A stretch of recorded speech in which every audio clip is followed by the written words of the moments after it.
The Conservatives are accusing Labour of fiddling the fiscal rules to give themselves more leeway to borrow. There's a kind of absurdity about all of this. The fiscal rules are problematic from an economic perspective, a flawed economic policy that's politically expedient rather than economically helpful. I think abandoning the fiscal rules would probably be desirable. So changing the fiscal rules is potentially a good thing, but the truth is that any changes from Labour are likely to be fairly minimal. In recent years, a peculiar orthodoxy has taken hold in British politics, with both Conservatives and Labour seeming to agree on the need to bind themselves to rigid fiscal rules. The blue box shows the main fiscal rules that currently apply, and the red box shows the fiscal rules that will be applied by Labour according to the manifesto. There are slight changes here, but both contain the basic provision that debt must be falling as a percentage of the economy in 5 years.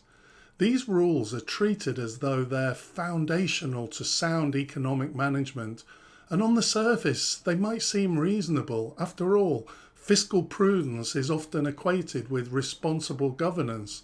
However, the type of rules adopted are not grounded in any specific economic theory. Rather, they're politically convenient targets designed to signal competence and responsibility to the electorate and to markets. However, these fiscal rules are, in many respects, arbitrary and lacking in any real economic basis. There's no magic in these provisions that's going to guarantee economic prosperity or stability. Instead, they act as crude constraints that actually limit the capacity of the government to respond to real-world challenges. We now know that austerity doesn't work during periods of economic recovery or low growth.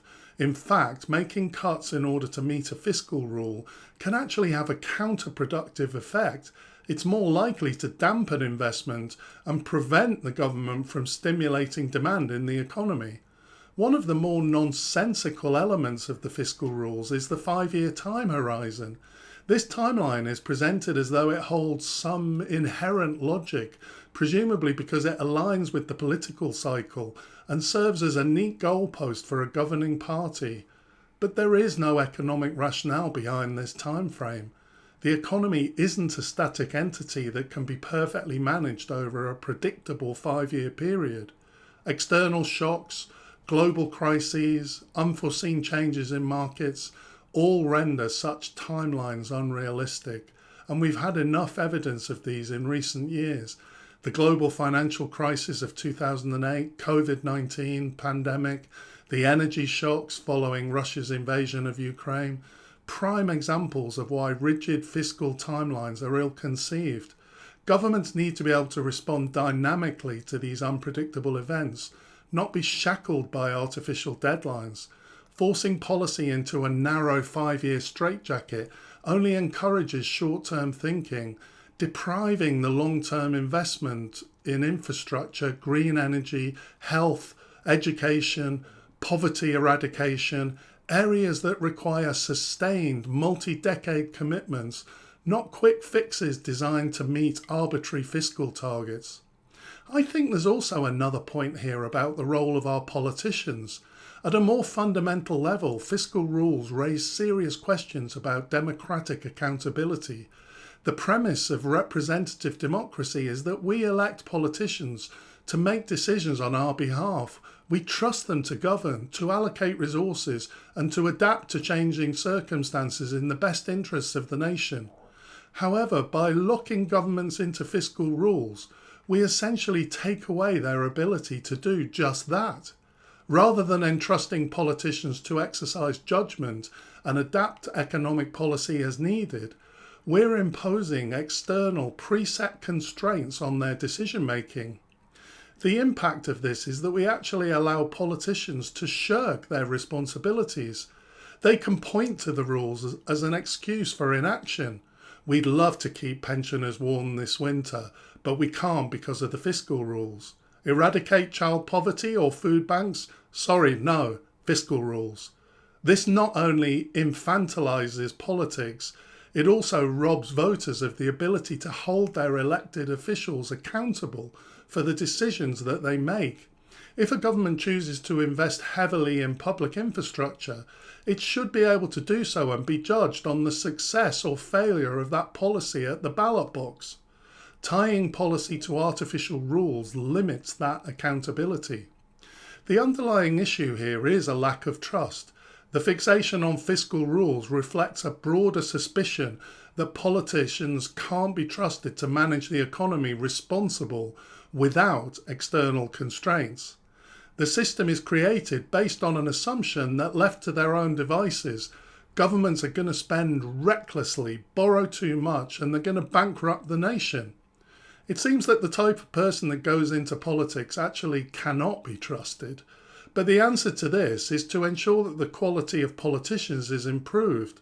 If we actually infantilize politicians because their decisions can't be trusted, who actually is running the country? What we need instead of arbitrary rules is a system where elected officials are competent and are trusted to make sound economic decisions on our behalf.